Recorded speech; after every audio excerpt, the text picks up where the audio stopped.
Senhoras e senhores, doutores e doutoras, mandaram para o jurídico e aqui estamos novamente. Esse é o Manda pro Jurídico Podcast, seu podcast que diz juridico, juridiquês e também o único podcast jurídico que você consegue ouvir até o fim. Eu sou Rodrigo Ávila e estou aqui muitíssimo bem acompanhado de Pedro de Regina. Ô Barão, como é que você tá, cara?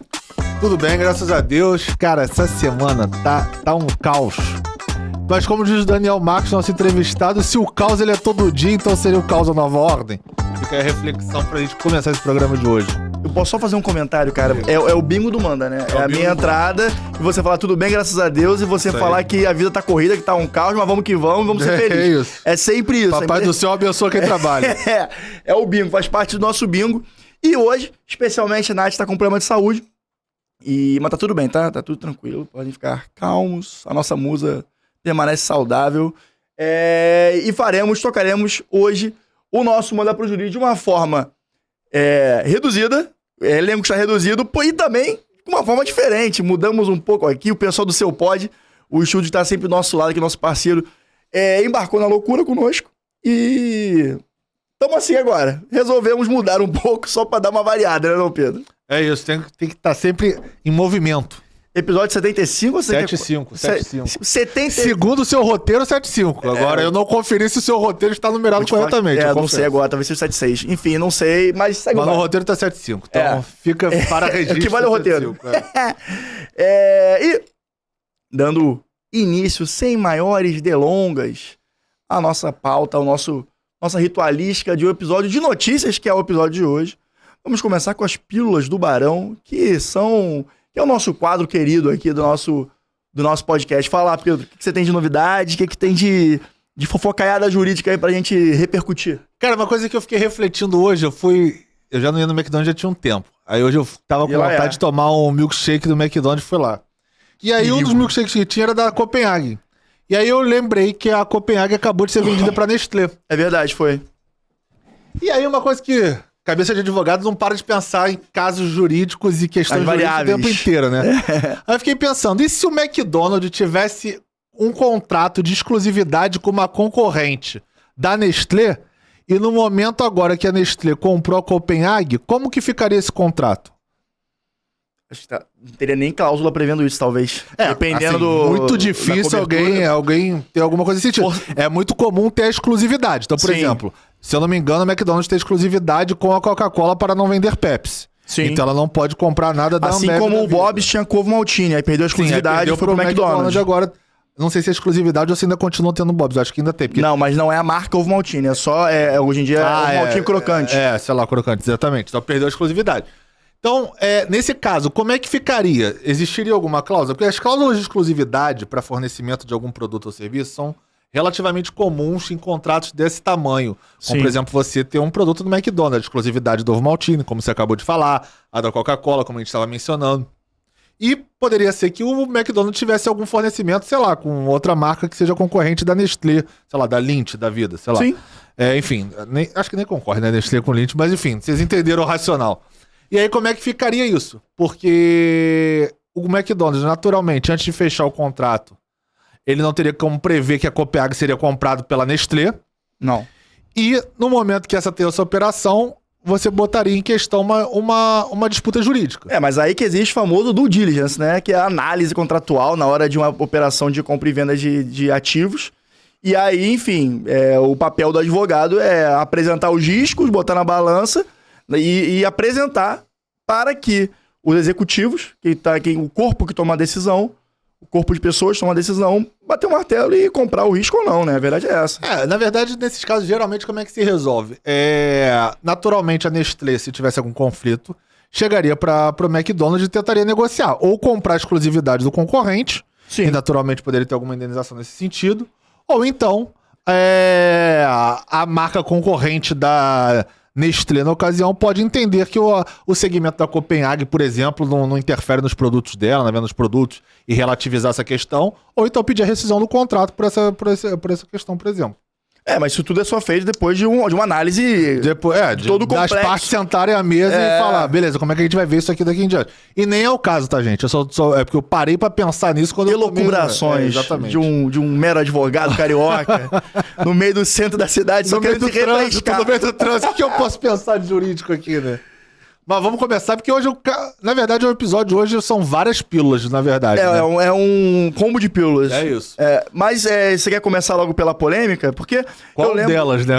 Eu lembro que a gente fez recentemente o caso da Larissa Manoela, inclusive, se vocês quiserem tirar alguma dúvida lá, a gente fez um episódio completo com todas as variáveis jurídicas do caso. Dos que tinha até a época. Perfeito, eu ia falar exatamente isso.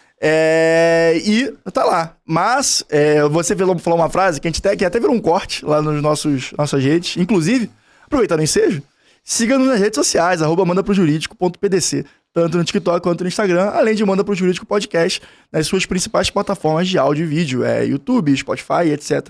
E hoje com um pedido especial, galera. Nos avaliem no Spotify, porque é muito importante. E avalia com 5 estrelas, né? Pelo amor de Deus, não. Se não for pra dar 5 estrelas, gente, nem avalia. Avalia o concorrente. Vai. Aí dá 3 estrelas pro concorrente. Brincadeira, não faça não. Enfim, porque dá muita credibilidade pra gente. A gente já tá com um número bacana, assim, perante o mercado. E quanto mais avaliações positivas, melhor para todos nós. Inclusive vocês também, porque o Manda fica maior e a gente consegue fazer um conteúdo mais robusto, mais bacana pra todo mundo. E ajuda a indexar também os nossos vídeos, nossos áudios, enfim, por aí vai. Exatamente. Mas, agora, voltando... Aliás, não. Na verdade, você falou do caso da Larissa Manoela. Eu lembrei uma coisa que eu nem comentei com vocês, inclusive, porque eu esqueci de avisar no grupo lá da gente, interno. E agora você falou isso, eu lembrei. No dia do episódio da gravação da Larissa Manoela, eu não me lembro se foi eu, ou se foi a Natália, ou se foi o Rodrigo, eu acho que até fui eu, que a gente falou sobre a questão de necessidade de ação judicial pra ingratidão. A gente tava falando alguma coisa nesse sentido. Algum de ingratidão, alguma coisa. Uhum. E no dia teve uma alteração no Código Civil sobre o tema. Já é uma outra pílula aí, ó.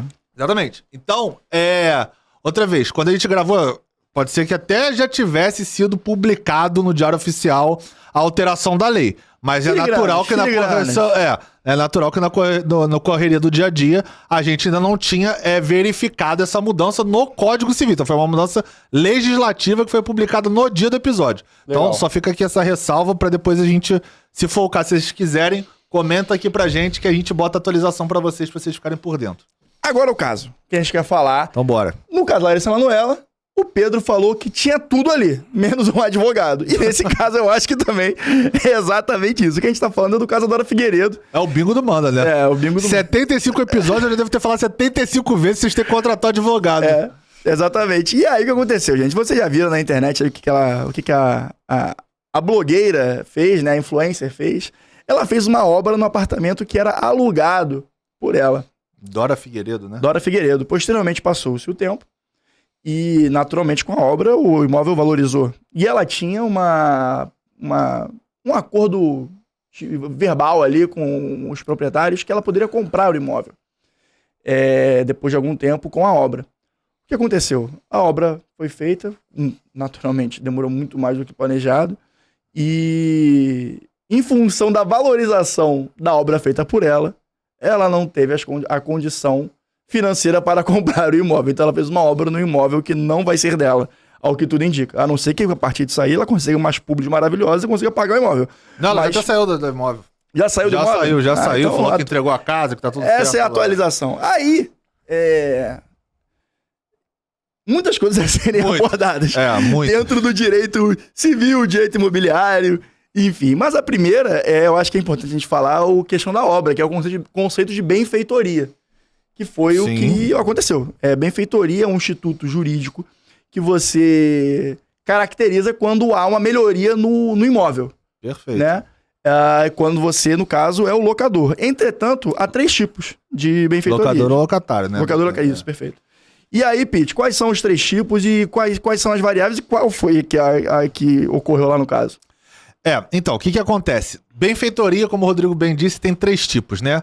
As necessárias, ou seja, são as obras que você precisa fazer para manter o imóvel em pé. Então é uma questão estrutural, é alguma coisa, vamos dizer assim, que tem uma certa emergência de ser feita.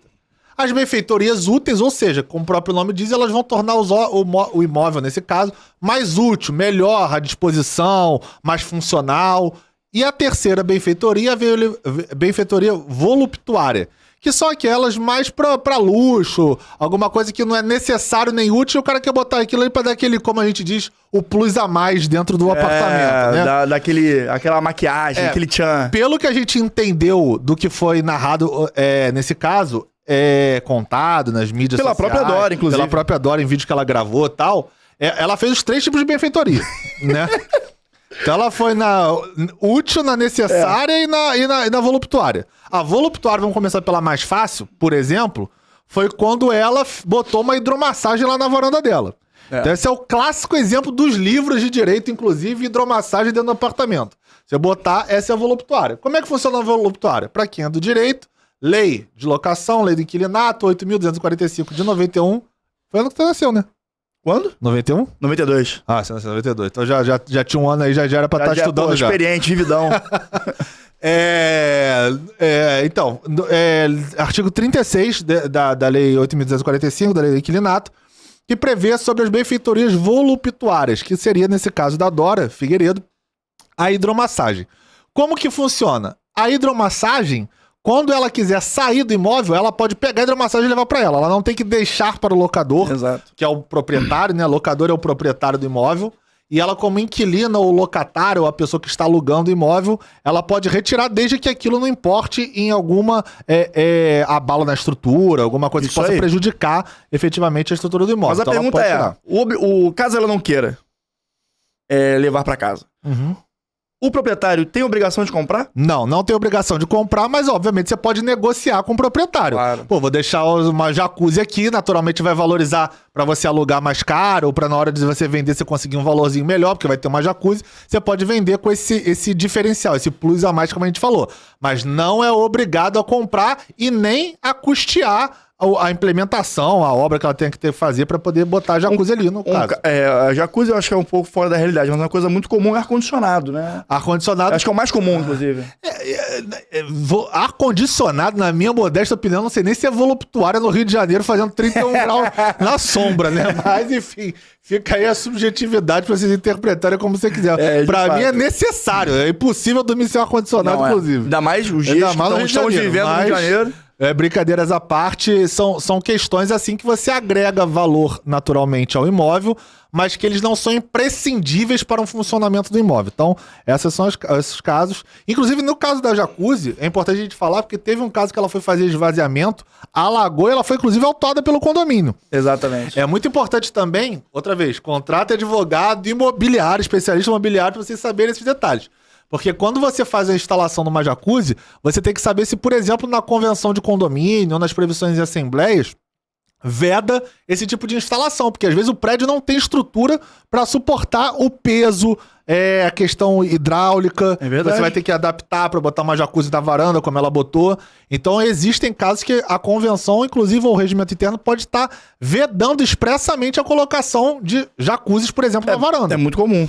A gente teve a reforma que a gente fez lá na sala do seu pai, lá no Barra Business, quando a gente trabalhou lá, ela tinha na convenção tinha a previsão, quando a gente foi mudar o piso da sala, a convenção previa expressamente que você não podia botar sobrepiso, ou seja, não podia colar o piso ou instalar o piso dentro do piso que já estava. Eu tinha que remover o piso que estava para poder botar o piso novo. Por quê? Porque o imóvel não foi construído com a sustentabilidade adequada para se botar um sobrepiso. Então, por questões de segurança, a própria convenção, nesse caso aí do Barra Business, por exemplo, onde a gente teve sala lá, ela previa que era vedado colocar piso sobre piso. É verdade. Bem lembrado. Tinha até esquecido disso aí. Mas vamos voltar agora aqui, então. Vamos voltar agora. E aí, mais enfim, casos, para exemplificar, as benfeitorias úteis de uma reforma completa, como ela fez, seriam quais, por exemplo? Cara, benfeitorias úteis, por exemplo, ela botar uma fechadura eletrônica, uma divisória. É aquele negócio que não é... Abrir a cozinha pra fazer uma cozinha americana. É aquele negócio que não é necessariamente uma coisa sine qua non pra uma boa vivência no apartamento, mas é interessante e pode... Ele ajuda na funcionalidade do apartamento. Dá um upgradezinho na propriedade. É você tirar uma parede que não seja uma viga naturalmente para poder fazer uma sala maior, ampliar um quarto. Então, foi o que ela fez as obras estruturais. Foi, assim, né? Então, assim, são adaptações ou modificações que você faz no apartamento para que o apartamento se torne efetivamente mais útil para você. E aí, quais são quais são as obrigações nesse sentido de eventual pagamento do proprietário no fim do contrato de locação? Legal, etc? duas coisas, inclusive. É a questão do arquiteto e do responsável pela obra, eventualmente até engenheiro, se tiver questão estrutural. Tem que ter o ART ou RRT, aí depende do que você está fazendo dentro do imóvel. O seu engenheiro ou o seu arquiteto, ele vai saber qual é o devido para cada caso. Se vai ser o ART, o RRT, os dois, enfim. Por quê? Porque é ele que assina e isso você tem que apresentar, se você tiver de boa fé, para o condomínio para dizer, olha, estou fazendo estas modificações. Sim, é isso mesmo. E quem é o responsável técnico é esse engenheiro ou esse arquiteto. Então, este ART ou este RRT vamos dizer assim, é como se fosse o alvará pro arquiteto ou pro engenheiro poder fazer aquelas alterações que ele tá fazendo ali, seja estrutural ou seja útil, por exemplo. E por fim, eu acho que outra... O que você tinha perguntado alguma coisa? Com essas obrigações, né? Uma vez encerrada a relação contratual de locação lá, como é que essas benfeitorias se dão a restituição? A responsabilidade. A restituição por parte do locador para o locatário, como é que funciona isso? Então, legal. Seguinte... Aí, para quem é do direito, artigo 35 da mesma lei do inquilinato, lei 8.245, de 91. 35, um artigo antes do voluptuário, que fala sobre as benfeitorias úteis e necessárias, né? O que ela fala? Logo no começo do artigo ele fala, salvo disposições expressas em contrato. Ou seja, só aí você já depreende que você tem que ter um advogado especialista para fazer o seu contrato de locação, se você minimamente pensar em fazer uma benfeitoria, que é algo que praticamente você vai fazer durante 30 meses, algum tipo de benfeitoria de obra você vai fazer. É muito difícil que você não aconteça essa necessidade de algum reparozinho que seja. Então, salvo disposição expressa para quem não é do direito, exceto quando o contrato não prevê nesse sentido. Isso. Então, o que você tem que fazer? Se não tiver nada prevendo no contrato como se dará as benfeitorias úteis, as necessárias, por exemplo, nos apartamentos que a gente alugou para aquela família que é do seu amigo, que tirou as fotos pra gente, a gente botou as cláusulas expressas no contrato, porque a gente sabia que tinham reformas que estavam ou ongoing ou a serem feitas, estipulando como que seriam feitas as benfeitorias, quais que o proprietário ia pagar e quais que ele não iriam pagar. Exatamente. Então isso tinha cláusula expressa no contrato que a gente fez, por exemplo, lá no escritório. No caso da Dora, como ela não contratou advogado, e aí outra vez bingo do manda pro jurídico. Fica a dica, né? Pois é. Ela não previu isso no contrato, e aí a lei diz o seguinte, se forem benfeitorias necessárias, você nem precisa avisar o locador, você não precisa da anuência dele. Você faz e, outra vez, se não tiver previsto nada oposto do contrato, o locador tem que te reembolsar. A útil, você precisa... Ou você pede autorização para fazer, e aí ele te reembolsa se ele autorizar, Sim. Ou se você não fizer a autorização, ele não é obrigado a te reembolsar. É isso aí. Então, é assim que a lei estabelece, mas, outra vez, como o próprio artigo 35 diz, se você não fizer uma previsão contrária de como você acha que isso tem que fazer, então a lei vai determinar dessa forma. É muito comum, inclusive, que isso seja negociado entre as partes. Por exemplo, eu vou trocar o piso, eu vou botar uma parede, uma divisória numa sala comercial, você liga pro proprietário, pro locador e combina com ele. Vou fazer isso, vai dar uma melhoria, você autoriza? Autoriza, então posso descontar do aluguel. Isso tudo é muito comum. Tudo negociado, cara. Negociado. Mas tem que estar no contrato. Tem que ter um termo aditivo. O contrato, caso, né? Claro que a gente tem que seguir o rito da lei do inquilinato e é para isso que a lei existe. Mas onde há espaço para negociação que não seja vedado em lei, cara, é justamente para isso que há o advogado, há a técnica jurídica, a técnica negocial. E, naturalmente, cara, a Dora Figueiredo, assim como qualquer outra pessoa que possa vir a ter um amargor, né, um dissabor aí jurídico, não pensa nisso, não tem o segundo passo para pensar sobre isso. Então, aí que existe a importância do advogado. A gente, cara, volta e meia aparece alguma demanda jurídica que vira caso quando se trata de influenciador. A gente já falou aqui de luva de pedreiro, a gente já falou aqui da Dora, tá falando agora da Dora Figueiredo, Sim. Falou da Larissa Manoela. São pessoas que estouraram muito cedo, em alguns casos muito rápido, até de maneira A Larissa Manoela era criança, né? Quando ela já era famosa. O Luva de Pedreiro estourou em 3 meses, sei lá, tava no interior da Bahia, depois tava falando com o Cristiano Ronaldo, sei lá, enfim. Então é natural que as pessoas também não tenham esse preparo, essa equipe jurídica ao seu redor. E aí, nesse momento, que as pessoas se ferram. É verdade. Inclusive o contrato de locação, se você parar pra analisar legal mesmo, quem conhece, quem trabalha com direito imobiliário, sabe que lá no artigo 22 e no 23, por exemplo, ele tem as obrigações do locador e do locatário. Sim. Então se você quiser fazer um contrato de locação, você simplesmente pode falar, qualifica as partes e bota as obrigações, são aquelas previstas na lei 8.245, conforme o artigo 23 e 24. Acabou, tá previsto. Agora, qual que é o detalhe? Quando você contrata advogado especialista em direito imobiliário, ele mexe em cláusulas, porque, por exemplo, dentro dos incisos desses artigos que eu citei, existem questões, por exemplo, dessa. Por exemplo, assim, salvo se o contrato prevê de forma contrária, salvo disposição em contrária. São nesses pulos do gato que a lei dá espaço, dá margem, que o advogado especialista vai atuar a favor do cliente dele. Por isso que a gente fala que é muito perigoso você usar o modelo da internet para contrato que seja básico como contrato de locação. Porque você não sabe se a pessoa que fez aquele contrato, era uma pessoa especialista, já começa por aí. Sim. E 2, se ela, ainda que ela for especialista, ainda que seja vamos dizer assim, um bom contrato feito por advogado especialista de direito imobiliário, você não sabe se o cliente dele era um locador ou locatário. Isso que eu ia falar. Isso muda tudo. Isso muda tudo. A gente foi fazer uma vez um contrato de prestação de serviço, representando uma parte, e quando a gente recebeu a minuta do outro cliente, o contrato tudo era a favor da gente. Aí a gente falou, meu Deus, o cara pegou um contrato padrão da internet, modelão, mandou pra gente, sem nenhum critério. Quer dizer, o cara se expôs totalmente. Claro que a gente teve uma boa fé negocial ali. Sim. A gente sempre faz isso, né? Mas, no final das contas, o contrato ficou bom pra gente. A gente teve muita dificuldade pra blindar e proteger o nosso cliente nesse caso. É verdade, a gente teve um caso também lá no escritório, não sei se você vai lembrar, Rodrigo, de uma franquia mundial de pizza, que era locatária do nosso cliente. E a gente estava participando desse contrato, ele já tinha um padrão, tinha que ser o contrato deles e tal, e tinha uma cláusula lá que ele previa sobre contribuição de melhoria. Sim. E a contribuição de melhoria, pela redação do artigo, favorecia agente locador. Só que existe um decreto sobre contribuição de melhoria que ele é expresso que essa obrigação seria do locador.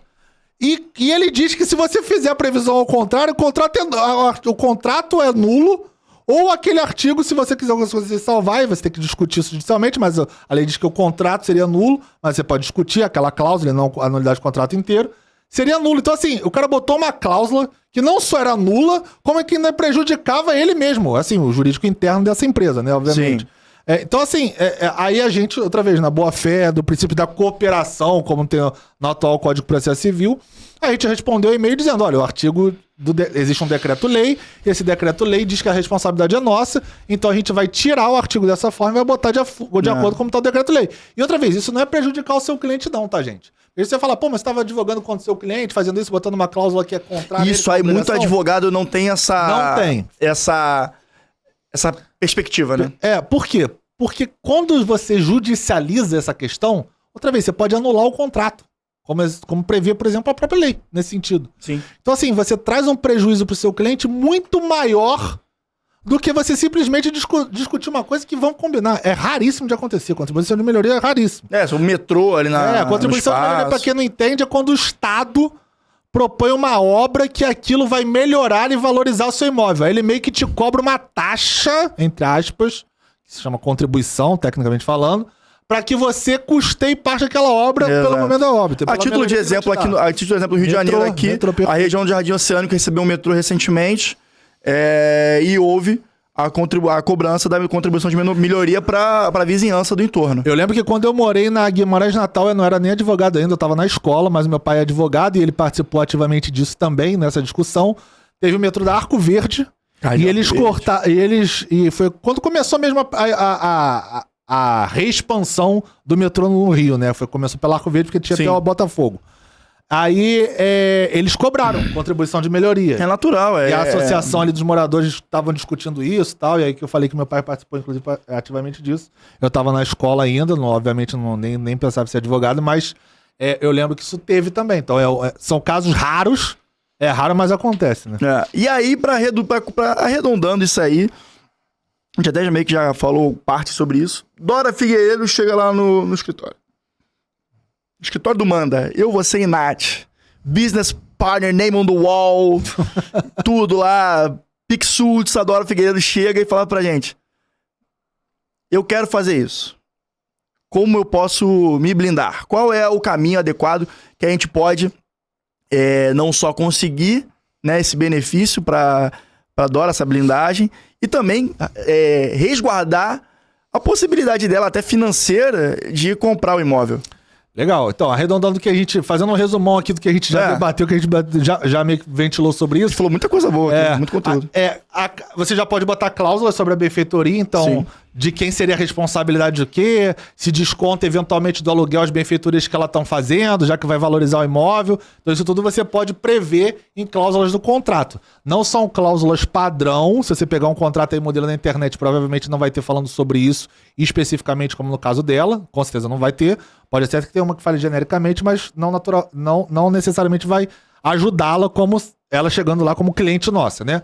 Então a gente botaria cláusulas, como a gente já botou em outros contratos, que a gente já citou aqui, por exemplo, dizendo quem seria a responsabilidade da benfeitoria e quais benfeitorias poderiam ser feitas. Uhum. Quais o locador ia deixar descontado o aluguel, por exemplo, qual o locador assumiria ele mesmo, já que valorizaria o imóvel dele, ou quais que o locatário assumiria a responsabilidade por aquelas benfeitorias, já que ele vai estar morando lá e aquilo seria bom pra ele. Eu acredito que também visando essa intenção clara, e foi manifesta entre as partes também, da compra do imóvel, e a gente está partindo da premissa que o proprietário tinha o interesse na venda, estava de acordo.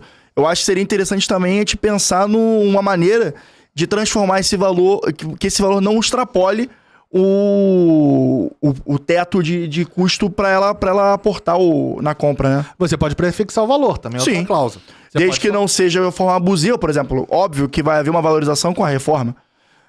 E até, como a gente está falando, a boa-fé prevê isso e tudo bem.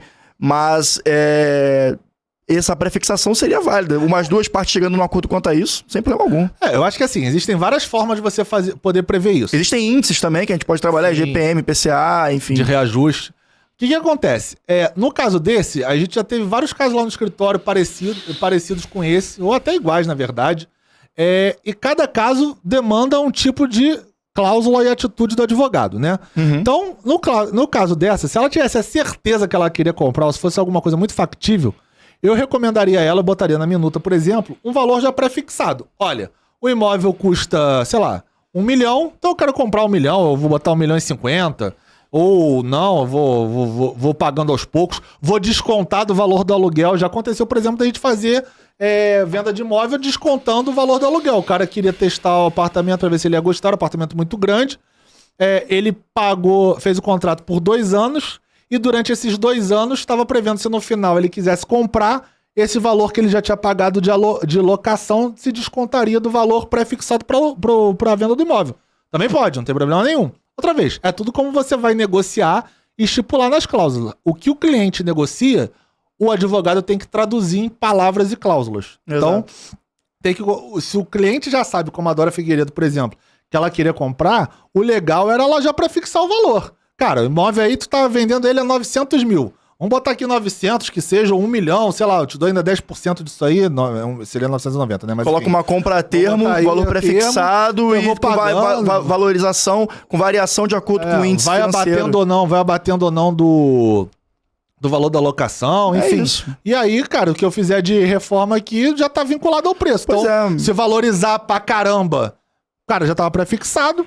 E se aquilo não importar em nenhum valor agregado pro imóvel, também já estava pré-fixado. Dito isso, a gente pode falar que a compra, o que a Dora Figueiredo fez, era possível de ser feito, desde que tivesse o quê? Uma assessoria jurídica especializada para poder fazer todas as costuras necessárias para que fosse manifestada a vontade dela posteriormente. Exatamente, inclusive das permutas, né? Porque ela também fala que ela falou que ia demorar 3 meses, ia ter permuta de publicidade, a obra demorou 1 ano e ela pagou ainda metade. Então, assim, isso tudo mostra que por você não contratar um advogado, olha a quantidade de prejuízo que ela teve. A casa que ela sonhava em morar e fez a reforma, ela não conseguiu morar, teve que abrir mão e saiu de lá. A permuta que ela ia fazer não se concretizou, ela teve que arcar com 50% da obra. O valor pré-estipulado de 3 meses durou 1 ano. Ou seja, tudo que se um advogado... As benfeitorias que ela teve que indenizar. Ou seja, tudo que ela podia fazer de errado por não contratar o advogado aconteceu no caso dela. Ela disse que abriu mão, tá feliz, caramba, que legal, parabéns pra ela. Mas assim... Poderia estar mais feliz, né? Poderia estar mais feliz se ela tivesse contratado advogado. Ah, mas eu vou gastar um dinheiro? Vai, mas compensação não vai ter essas dores de cabeça que ela teve. Né? E aí foi com o imóvel. Ia ter realizado o sonho dela. O imóvel que ela tanto queria. Acho que... E vocês? Vocês, nossos colegas advogados, nossos colegas futuros advogados, estudantes de direito, concurseiros, pessoas que gostam do tema também, fofoqueiros de plantão, por que não também? O que vocês acham? Comentem aqui e deem seus pitacos, porque todo pitaco é muito mais que bem-vindo. E sabe onde a gente tá dando muito pitaco também? Aqui, ó. Errei, eu sempre erro. Cara, eu sou horrível nisso. Ah, foi. Aqui, ó, no nosso Telegram. Que lá a gente tá compartilhando nosso conteúdo também de maneira mais específica, mais assertiva com vocês e um pouco mais... de forma mais pessoal também, né? E a gente compartilha lá tudo. Também estamos no nosso canal do Instagram, canal de transmissão. Hoje. Criado hoje. Que dia é hoje? 13? 13 Ainda bem que não é sexta-feira. Setembro. Então, enfim, tá tudo lá. Se vocês querem ter mais uma camada de proximidade conosco, mais um ponto de contato, sejam muito bem-vindos, porque o conteúdo está lá também. E é conteúdo a mais. É mais do que esse que a gente tá fazendo aqui e entrega semanalmente pra vocês também. Verdade, aliás, dia 13, parabéns pra minha prima Luísa Couto, que tá fazendo aniversário hoje. Já fica aí o parabéns pra ela. Parabéns, Lu. Manda pro jurídico inteiro, te parabeniza nessa data tão especial. É isso. Agora, voltando... Achei que tu ia cantar Iu, Não, eu nunca trabalhei no Outback. Voltando aqui, falei, o Outback é um lugar que tem muitas demandas trabalhistas, né? É verdade. Naturalmente, qualquer grande negócio, existem muitas demandas trabalhistas. Porém, essa semana, tivemos um julgado que vai preocupar muito esses grandes negócios, né? Que isso aqui foi o seguinte, gente, um trabalhador colheu provas, entre aspas, clandestinas a partir de gravações que comprometeram a defesa da parte reclamada. E aí, naturalmente, a gente pensa que seriam anuladas as provas, não seriam aceitas nos autos do processo. Mas não na Justiça do Trabalho. Sempre a Justiça do Trabalho para nos surpreender. Não foram. Porque aconteceu o quê, gente? A jogada, né, que é ilícita, tá? A CLT não prevê, proíbe esse tipo de conduta. A jogada do empregador era a seguinte, ele estava maquiando o salário dele, colocando no vale-refeição, alimentação, transporte, etc., de forma a mitigar os encargos trabalhistas que ele tinha perante seu trabalhador. E isso é ilícito. Isso aí é ponto pacífico entre todos nós. Sim. Entretanto, outra coisa... Inclusive na Justiça do Trabalho. Inclusive na Justiça do Trabalho. Entretanto, o que também é ilícito é na parte do processo, né? A parte da forma do processo, do direito, que é a obtenção e gravação clandestina de material dentro dos autos. Isso era o que acontecia até semana passada. Porém, essa semana não sabemos mais como é que vai ser, né, Pedro? Porque agora com a decisão do TST autorizou. Isso me preocupa muito, não só no TST, mas também como é que isso pode ser afetado no geral, porque, enfim, como todos nós sabemos, a CLT usa de forma subsidiária, né, o CPC. Então, como é que isso vai se dar? Isso pode acabar descambando para outras áreas, outros tribunais, outras justiças? É algo que a gente tem que se preocupar, cara. Debate jurídico à parte, minha opinião pessoal, tá? Esquece jurisprudência, esquece posicionamento de tribunal, tô falando... De juridicando o juridiquês. Pedro, eu acho que tem certas provas que se você não permitir que elas sejam feitas, você inviabiliza várias questões processuais. Sim. Então, por exemplo, o STJ tem um posicionamento relativamente recente, que isso vai e volta, mas é relativamente recente nesse sentido, de que, por exemplo, você não pode usar o WhatsApp, por exemplo, para meios de intimação, citação, alguma coisa nesse sentido. É verdade. Tem uns 2, 3 anos isso vai e volta. Isso vai e volta por quê? Esse papo. Porque às vezes essa é a única forma de você conseguir aquilo. É verdade. E aí você vai deixar de inviabilizar um processo, uma instrumentalidade do processo. Todas as questões processuais inerentes, por exemplo, uma citação, uma intimação. Por quê? Por quê? Entendeu? Se você tem como verificar se a pessoa é a pessoa que está ali naquele número, se você tem diversas formas e métodos para se certificar que de fato a pessoa recebeu aquela documentação. O certo não é você proteger quem está se miscuindo de uma responsabilidade, fugindo de uma responsabilidade, por exemplo, de ser citado. O certo é que ele coopere, o certo é que ele tenha boa fé para receber uma citação. E é muito comum, por exemplo, devedor, principalmente, as pessoas se esconderem. Pô, a gente tá com um aí, a gente sabe, um pique-esconde já tem alguns anos aí nessa brincadeira. Pique-esconde, principalmente, por exemplo, dívida de condomínio. Aí o cara já saiu do imóvel, mas o imóvel tá no nome dele. Aí o cara vai morar fora, às vezes. Eu lembro desse caso também. Entendeu? E aí você faz o quê? O cara tá claramente fugindo pra não ser citado, né? E eventualmente ser revel e tomar todas as consequências disso. E aí você não possibilita por outras formas, entendeu? Eu acho que isso é uma evolução jurídica que tem que acontecer. Acho que tá precisando isso ser regulamentado. A forma tá prejudicando o fato, né? Exatamente. Tá prejudicando o processo, o deslinde do processo. A própria justiça. O andamento, a própria justiça. A justiça não é pra entregar a tutela jurisdicional, a justiça de fato. Então, não é justo que um devedor pague o que ele deve? Então por que você vai inviabilizar as formas de achá-lo? Podemos falar que é um caso que o judiciário está atrapalhando a justiça. Assim, o posicionamento. Por isso que eu acho que de repente seria legal os nossos legisladores legislarem, regulamentarem que pode. Que pronto, acabou, não tem mais discussão. Exato. Se a primeira turma do STJ vai entender assim, se a segunda vai atender assado. Aí você mata a questão e viabiliza. Até porque com o novo Código de Processo Civil existem várias outras formas de você fazer a citação. Até, por exemplo, nesses casos, o 248, se eu não me engano, do CPC, que ele... Dá até uma conferida aí pra mim, por favor. Bota aí CPC, acho que é o 248, parágrafo 2º. Dá uma conferida aí pra mim. Vai falando aí que eu tô pesquisando. Que ele prevê, por exemplo, condomínios edilícios que tiverem porteiro 24 horas, com poderes para receber intimações e correspondências, você pode intimar a pessoa, o réu, por exemplo, citá-lo. Então, assim, são previsões que o Código de Processo Civil trouxe e que são formas de você viabilizar, de instrumentalizar o processo para que ele tenha efetividade, para que ele seja cumprido na forma com que ele foi proposto, né? Uhum. Então eu acho muito importante que você crie mecanismos, instrumentos, formas para que ele efetivamente ocorra e tenha positividde. Dever de casa tá bem feito, é o 248 mesmo. 248, é o artigo. Então tô em dia com o meu CPC aqui na cabeça. E agora eu acho que antes do assunto resenha, né, que é a fofoca aí dos juízes, ex-juízes, vamos falar do caso do Louro José, que é um caso que você trouxe.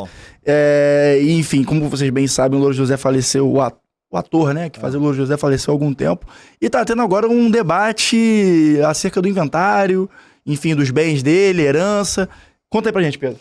Cara, o que aconteceu? O Louro José, ele tem, se eu não me engano, 4 filhos, tá? Ele tinha sido casado... Eu acho engraçado falar Louro José. Eu penso no papagaio lá. É que eu esqueci o nome do ator. Eu também esqueci, vou pesquisar aqui. Fala até, aí. mas, enfim. E ele teve 2 filhos, se eu não me engano, com uma mulher e 2 filhos com outra que ele teve no final da vida dele ali, que ele tinha uma união estável. E aí que começam os detalhes. Outra vez, esse caso tá em segredo de justiça, ele já foi concluído a favor dos filhos. Ou seja, a herança do Louro José... Eu não sei se é primeira, eu acho que foi em segunda instância, não sei se vai ter RESP ou alguma coisa nesse sentido, mas ao que foi noticiado, o caso foi concluído e a herança dele vai ser dividida entre os 4 filhos. Ponto, tá?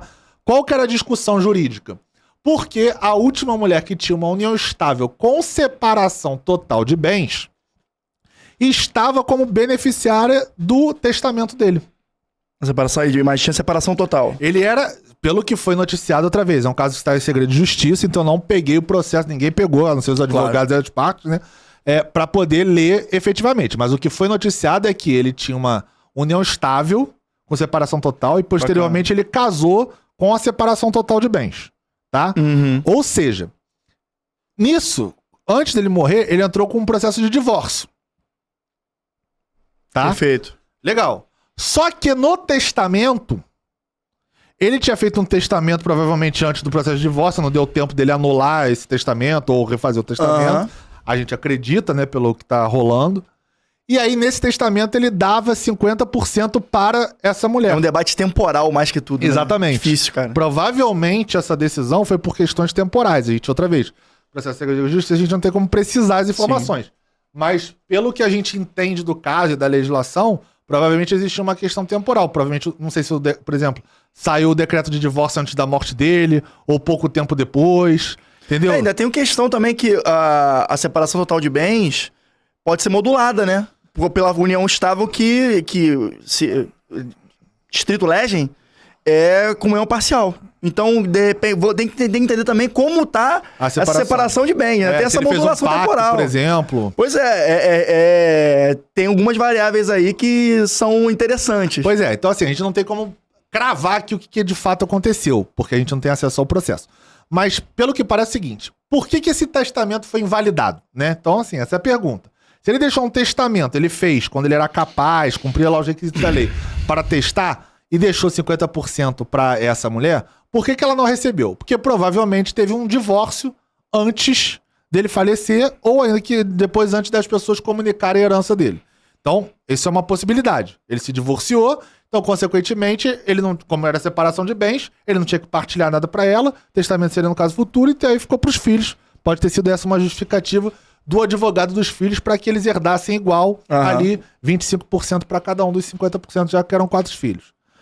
Outra questão é que pode ter tido alguma questão de nulidade do testamento. Sim. Pode ter tido alguma cláusula ali que ele dispôs de alguma forma, ou alguma forma. Porque o testamento existe um rito que tem que ser cumprido. Existem requisitos que pode ser que ele tenha descumprido ao fazer o testamento. Sim. Provavelmente não contratou advogado, se foi esse caso, foi lá no cartório, pegou a minuta padrão e aí pode ter testado de alguma forma que tinha alguma invalidade e o advogado dos filhos naturalmente arguiu esta nulidade. Então essa é uma segunda alternativa para o caso que pode ter ocorrido também.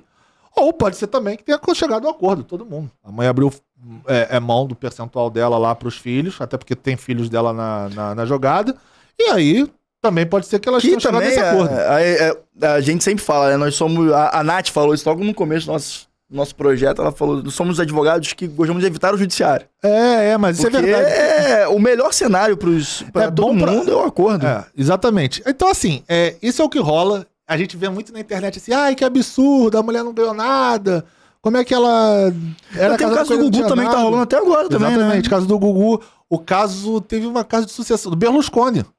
O caso do Berlusconi na Itália também é um caso onde os filhos parecem estar chegando no acordo da herança que o Berlusconi chegou, mas com certeza tem mulher envolvida, com certeza tem um filho que se acha mais filho do que o outro, mais legítimo, sim. Enfim. Aí a legislação italiana não é necessariamente igual, não é 100% igual à nossa, tem muita coisa da nossa que a gente importa deles, mas não é 100% igual. Então, assim, tem outras discussões para além do que a gente trata aqui no Brasil. Mas também tem casos. Então, assim, outra vez, a importância de contratar um advogado para você mitigar esse tipo de litígio. Afinal de contas, quando você faz um testamento, um planejamento patrimonial sucessório, você faz justamente para que você não dê este trabalho para os seus herdeiros. Seja filho, seja ex-cônjuge, seja mulher, seja o que for, ascendente, descendente, enfim.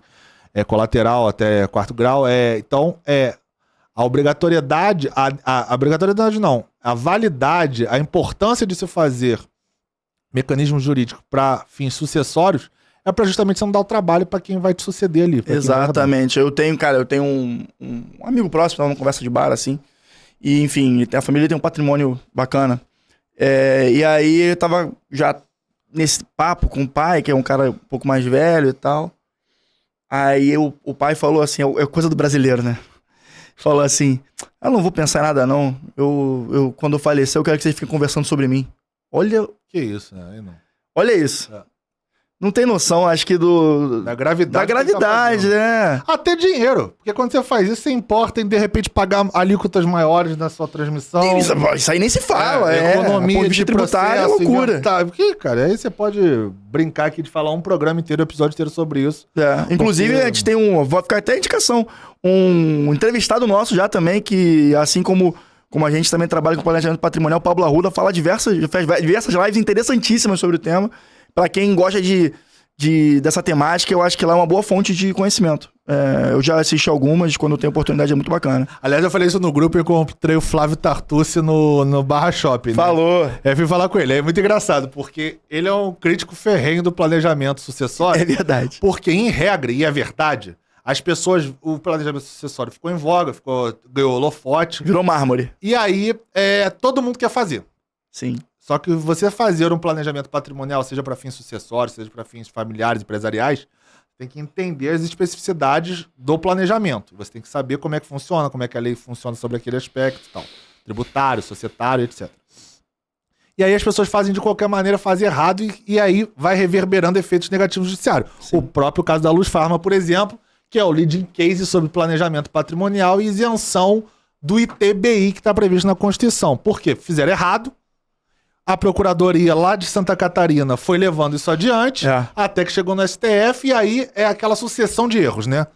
Ninguém que entende, vai dando pitaco, vai fazendo. Então, assim, uma coisa que é muito errada, vai parecendo que ela é verdade, porque ela vai ganhando contornos absurdos sobre isso. Então, contrate outra vez advogados especialistas na matéria com que você vai lidar. Imobiliário, no caso da Dora. Trabalhista, como a gente falou anteriormente. Sucessório ou de planejamento patrimonial, como aqui no caso que a gente está lidando agora. Então, pessoas que você tem ou boas referências, ou que você, quando vê um vídeo, por exemplo, que a gente está gravando, que o Pablo gravou, pessoas que são referências na área, você se identifica, você fala, pô, legal, o cara explica bem, gostei da forma que ele fala, me passou segurança.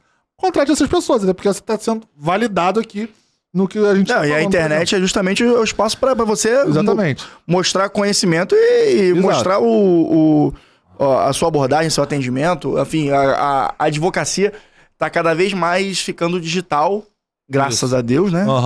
E falando em digital e direito, eu acho que agora estamos encaminhando para o final do programa, a gente tem que comentar um fenômeno que vem acontecendo. Inclusive, se algum dos doutos ex-magistrados quiserem abordar os temas, conversar conosco sobre essa transição de carreira que está acontecendo cada vez mais, né?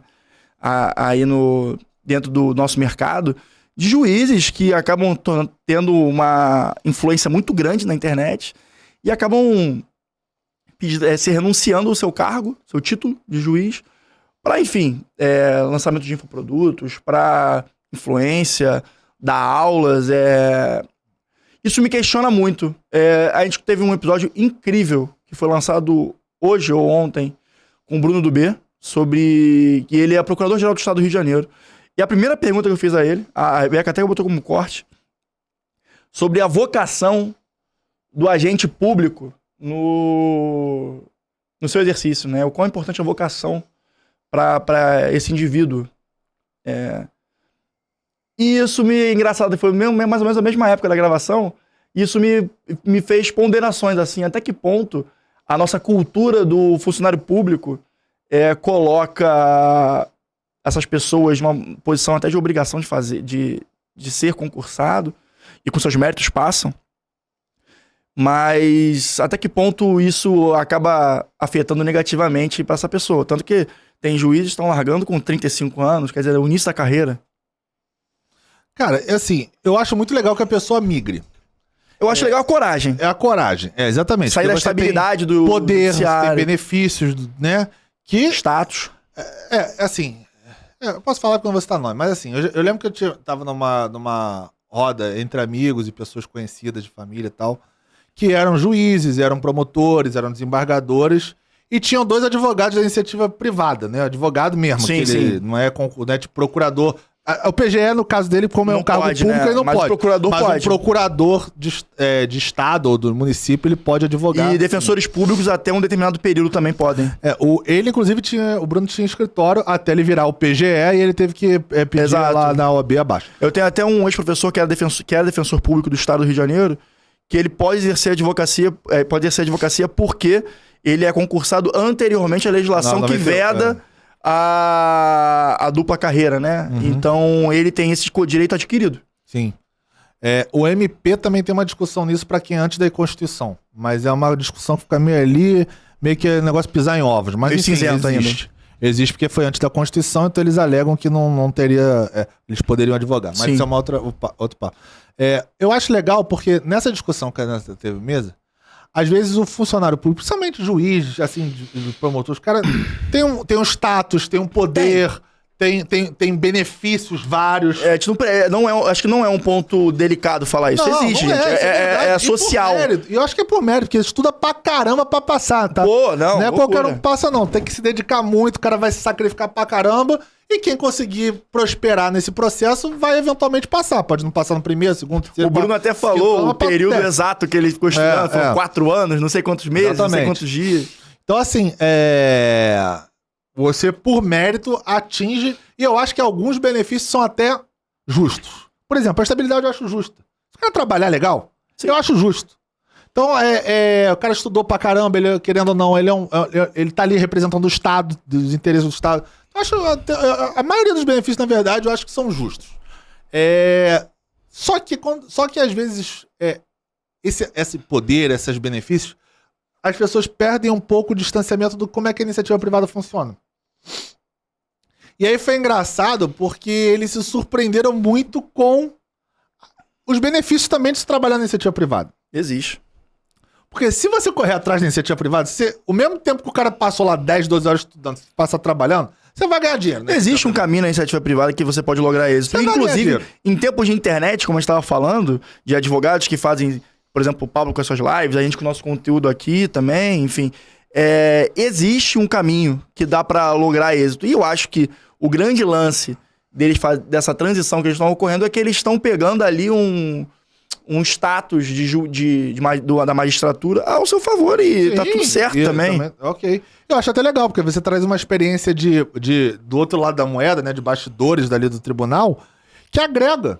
Tem então, até por exemplo, eu já fiz um curso de um desses ex-magistrados que é sobre como você vai acelerar o processo dentro do judiciário. Sim. Ferramentas, técnicas, persuasão. Quer dizer, é interessante. O cara tava do outro lado da moeda, então ele vai te dar como é que ele vê o teu caso, Ele pode dar o hack do game, né? Então eu acho interessante. Eu já fiz um curso desse, inclusive. Já fiz um curso desse de um juiz que ele fazia... Era mais ou menos isso. Ele meio que... Como é que eles, juízes, entendem você ali como advogado do outro lado, né? É tipo o Mr. M mostrando como é que faz a mágica, né? Então assim, legal. Assim, óbvio, tem coisas que você já sabe pela tua experiência, tem coisas que você já vivenciou, mas eu acho válido, porque você ouve de alguém que é um juiz... Referendo ele era juiz no caso, ou ele vai ratificar o que você já fazia, ou às vezes ele vai te dar um insightzinho que é legal. E tem gente que tá saindo da faculdade agora também, né? Exato. Que tem zero prática. E para as pessoas que estão começando agora, é mais importante ainda. Porque tem gente, assim, eu nunca tive, mas eu sei que tem, ok ter, e ok não ter, enfim, cada um é cada um. Mas, por exemplo, tem gente que tem se sente intimidade de falar com o juiz. Fazer uma audiência. Fazer uma sustentação, o cara trava, despachar. Falar em público, despachar. Eu conheço muita gente que tem assim, entendeu? Então, pra essas pessoas, principalmente, é muito legal, porque você vê que o juiz não é um bicho de 7 cabeças, ele não tá ali pra te prejudicar, o desembargador é a mesma coisa. Simplesmente você tem que entender o lado dos caras. Porque, tipo, imagina, a quantidade de pessoas que não vai lá pedir favor pra eles, pra falar besteira no ouvido deles, porque a gente sabe que tem muito advogado que é mal instruído, que é mal formado, que não é preparado. Advogado que é mau caráter também. Que é mau caráter. E aí você tem que entender que quando o juiz tá ali, ou o desembargador, cara, ele tá ouvindo toda essa galera. Desde o cara que é muito bom, o cara que é muito ruim. Desde o cara que tá de extrema boa fé, o cara que tá de extrema má fé. Então ele tá ali recebendo aquela coisa. Às vezes o cara tá puto mesmo. Pô, acabou de sair um cara ali que despachou com ele, por exemplo, já aconteceu isso, acho que não lembro se eu contei aqui. Eu já fui despachar uma vez um cliente do escritório que teve seu bem penhorado no último dia do recesso. Antes do recesso, né? No último dia antes do recesso. Cara, é o pior dia do mundo pra você despachar no Tribunal de Justiça. Vou falar do Rio de Janeiro. Do Rio de Janeiro. Dia 19 de dezembro. Porque o nego já tá comemorando, os cartórios às vezes estão fazendo já festinha. Tá daquele jeito. Cara, assim, não tô julgando não. Então por isso que eu tô falando aqui abertamente. Mas assim, a verdade é que ninguém quer trabalhar, entendeu? Assim, em Minas Gerais, o Rio de Janeiro começa a parar a partir dessa época. Começa a parar. O último dia ninguém quer fazer nada. Só que esse caso era uma casa de emergência. O cara teve os bens dele, o dinheiro dele piorado antes do recesso. Ou seja, entrar, ficar um mês parado com o cara com um bem piorado. E eu lembro que eu fui chegar pra despachar com esse juiz e tava uma fila imensa. Porque era a vara de execução, de fazenda e tal. Aí eu falei, a 12ª vara de Fazenda Pública no Rio de Janeiro, ela é assoberbadíssima, porque ela pega todas as questões de execução, fiscal, enfim. É muito complicado. E no último dia não precisa nem falar que é o pânico, né? 12ª famosa. E aí o que aconteceu? Tava lá, tinha muita gente pra despachar, e a própria assessora dele, a secretária dele, tava falando, pô, é urgente, não sei o quê, É alguma coisa que você pode esperar, porque tem muita gente. Falei, não, cara, é muita gente que teve bloqueio. Ela fala, não, então beleza, espera aí. Eu lembro que o cara aí, quando foi chegando a minha vez, o último cara, quer dizer, o primeiro cara que tava na minha frente, né? Ele quebrou um pau com o juiz. Mas ele quebrou um pau porque era aniversário da filha do juiz. E aí ele falou, você tem que atender, e começou um xingar o outro, de botar o dedo na cara, porque o juiz tava na concepção do cara tava demorando. Aquele climinha que todo mundo já viu alguma vez no TJRJ. Aquele climinha de guerra, um botando o dedo na cara do outro, e eu era o próximo.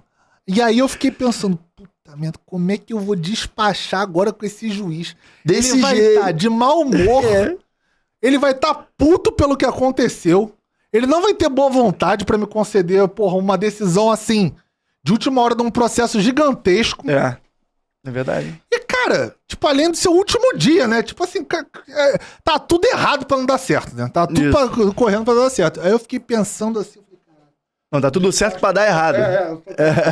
despacho. Cara, pô, mas o cliente tá com o dinheiro pior, cara, tem que fazer. Eu falei, cara, vou ver. Aí eu comecei a pensar, cara, que se eu tivesse na posição dele? O que eu gostaria de ouvir? O que eu gostaria de ouvir pra minimamente eu ser ouvido? Né? Porque às vezes você vai chegar lá, o cara tá tão porque não vai nem te ouvir o que você tá falando. Exato. Vai falar, tá bom, então vou analisar e foda-se, não vai analisar, no dia seguinte já tá no recesso. Cara, eu lembro que eu falei assim, cara, eu tenho que me solidarizar com ele, até porque eu achei que o advogado mesmo extrapolou da forma com que ele falou. Podia Acontece pra caramba. mas a forma que ele falou foi grosseira, foi desnecessário. E aí, eu lembro que eu comecei o despacho falando, silêncio. Infelizmente eu vi o que aconteceu. Se quiser um tempo pra tomar uma água, respirar, eu não tenho... Assim, eu tenho pressa pra resolver isso hoje, mas eu posso aguardar mais 5 minutos, mais 10 minutos pra Vossa Excelência se recompor, tomar uma água, dar uma respirada. Ele, não, doutor, pode entrar. Aí eu falei, bom, Excelência, ó, tenho nada a ver com isso, não compacto da ideia dele, não concordo... Deixa bem claro, né? Não concordo com o que ele falou, mas eu só tô aqui porque meu cliente teve os bens penhorados, hoje é o último dia de recesso, não viria outro dia, não quero atrapalhar nem o aniversário da tua filha. E quem pediu a penhora foi aquele advogado que saiu ali. Podia ter usado, mas seria má fé, não faria. Mas, não, claro. Mas eu tô entendi, tá ligado? Aí eu falei, inclusive eu quero ser rápido pra você curtir o aniversário da tua filha. Eu vim aqui falar um negócio muito simples, Excelência. É o seguinte, foi penhorado, não sei o quê, a gente trocou exceção de executividade, por esse motivo, blá, blá, blá. Eu preciso que desbloqueie o juiz, assim, que a gente pode discutir isso depois na volta do senhor, mas não faz sentido a gente ficar um mês com o dinheiro do meu cliente parado aqui, bloqueado, se ele poder usar durante as férias. Então eu preciso que ele libere. Se você quiser, a gente calciona depois, isso aqui, aí deixa. Eu apresentei lá os argumentos que a gente ia botar na exceção de executividade. E aí ele falou, não, pode ficar tranquilo que eu vou decidir. Na hora ele já decidiu, mandou desbloquear. Eu fui no cartório correndo, os caras com bola de decoração, bolinho, Coca-Cola. Pelo amor de Deus, só desbloqueia essa ordem aí, pode colocar pra tua frente. Não quero atrapalhar ninguém. Porra, se tu quiser, eu digito a parada, meu irmão. Mas, porra, libera esse dinheiro aí, pelo amor de Deus. Aí, não sei o que, ó. Não, pois esse tipo de coisa aí, você pegar essas manhas logo no começo é interessante. E uma vez os novos influencers jurídicos aí, desprendidos da norma da magistratura, eu acho que pode ser um papel interessante, sim. Tem muita gente entortando o nariz, né? Porque a verdade é que o infoprodutor cada vez mais está ficando muito... sendo visto de forma pejorativa. Mas tem coisa boa por aí, eu acho que... E eu já vi o conteúdo de um ou outro, eu achei bacana. É importante, sim, pra essa galera, principalmente pra molecada que tá saindo da faculdade agora. Tem uma coisa que você falou importante, tem muita gente falando. Então, outra vez, pesquise quem tá falando. Porque tem muita gente boa falando, mas também tem muita gente ruim. É o cara que, porra, fez uma edição de vídeo legal, fica do lado de uma Ferrari pra falar... Mas que é Ferrari? Tu vai ver ali, o cara não vai de Uber. Tem nem carro. Mas o cara tá lá tirando foto do lado da Ferrari. Como se isso fosse alguma coisa, né? Aí eu acho que é uma doença da nossa sociedade. Mas vende, status, cara. Vende. Com certeza. Tem que entender que a vida também tem um quê de teatro. Então, assim... total. Só que existe o teatro verdadeiro e existe o teatro fictício que o cara tá fazendo aquilo só pra ganhar dinheiro de você. Sim. Então, por isso que é legal você pesquisar a fonte. Ver se aquele cara... Por exemplo, se o seguidor do cara é falso. O seguidor do cara é verdadeiro, se ele tem boas referências, se alguém conhece ele. Exato. O que ele fez para além ali do teatro, das mídias sociais. O que de fato ele fez. Marca uma reunião, uma entrevista com o cara, de repente, pra você sentir se ali no ao vivo, no tete a tete, se ele vai corresponder ao que ele vende na internet ou se aquilo é só blá blá blá. Então essas são umas dicas legais, assim, pra você ter antes de você escolher alguém pra te representar. E também no sentido de quem vai te ensinar, né? Exato. Na hora que você vai passar o cartão de crédito Também. esses cursos, em regra, não são baratos. Exatamente. O cursinho que vai... O cara que vai te dar aula no curso. Exato. Porra, qual é a referência dele? O cara sabe mesmo, trabalha na área. Exatamente. Mas aí, galera, agora, finalizando, a gente quer saber o que vocês pensam sobre os casos. Eu perguntei anteriormente o que vocês fariam no caso da Dora Figueiredo, mas também a sua opinião sobre essa questão das provas ilícitas e provas clandestinas, na verdade, né, do TST. Também, no caso do Louro José, esse conflito temporal, né, que a gente está tendo aí, que a princípio, como o processo está em saída de justiça, a gente não tem muita noção de como as coisas estão caminhando, mas existem esses conflitos, existem esses conflitos, e também esse fenômeno dos novos tempos digitais que está trazendo, que está gerando essas conclusões nos nossos ex-magistrados em caminhar para o lado da internet. Eu acho que tem muita coisa que a gente, principalmente nesse último caso, que ultrapassa o direito, e aí são novos caminhos que a gente está observando e talvez pode se tornar regra. Não, e só concluindo o que eu falei do Flávio Tartucci lá, que eu encontrei no shopping, não concluiu... Inclusive, o Flávio Tartucci, joga no meio aqui, Brunão. Flávio Tartucci, se você tiver uma agenda no Rio de Janeiro, venha conhecer aqui o seu Pod Studios e bater um papo com a gente, porque você vai ser muito bem-vindo, você é uma referência para todo mundo aqui. Baita professor. Será um prazer. E aí ele tem lá, ele é muito contra planejamento e tal, ele tem lá os pilares que ele fala no curso dele, que eu já fiz um curso dele, inclusive. Adoraria ouvir o Flávio Tartucci falando contra o planejamento patrimonial. Só que agora ele tá fazendo o curso de planejamento patrimonial, então ele pulou pro lado de cá do barco. Gente, direito, tá pulando, a advocacia é maravilhosa, eu adoro, porque a gente consegue encontrar argumento pra tudo que a gente quer, a gente consegue validar todas as nossas opiniões através da legislação, claro, dentro de de um senso comum, do óbvio, que é o que eu chamo de óbvio às vezes. É verdade, é isso. Rapaziada, esse episódio aqui está entregue, eu gostei bastante do episódio de hoje. Foi legal. Foi bem interessante. Foi agitado. O que vocês acharam desse novo modelo aqui, gente? Vamos falar. Eu confesso que tirar a mesa traz tira um peso. Tira o peso, dá uma fluidez, fica mais humano o papo. Daqui a pouco a gente vai pedir um negócio pra tomar aqui daqui a pouco. Tem um garçomzinho aqui. Garçomzinho. Pô, aí é loucura, hein? Aí, se o senhor pode botar isso aí, Bruno, é loucura, hein? Gente, muito obrigado por nos ouvir até o final. Ouvir o podcast jurídico que você consegue ouvir até o fim. E pra qualquer outra dúvida, pessoal, vocês já sabem o que fazer, né? Manda pro jurídico. E até semana que vem com Natália presente. Tchau, tchau. Um abraço, pessoal.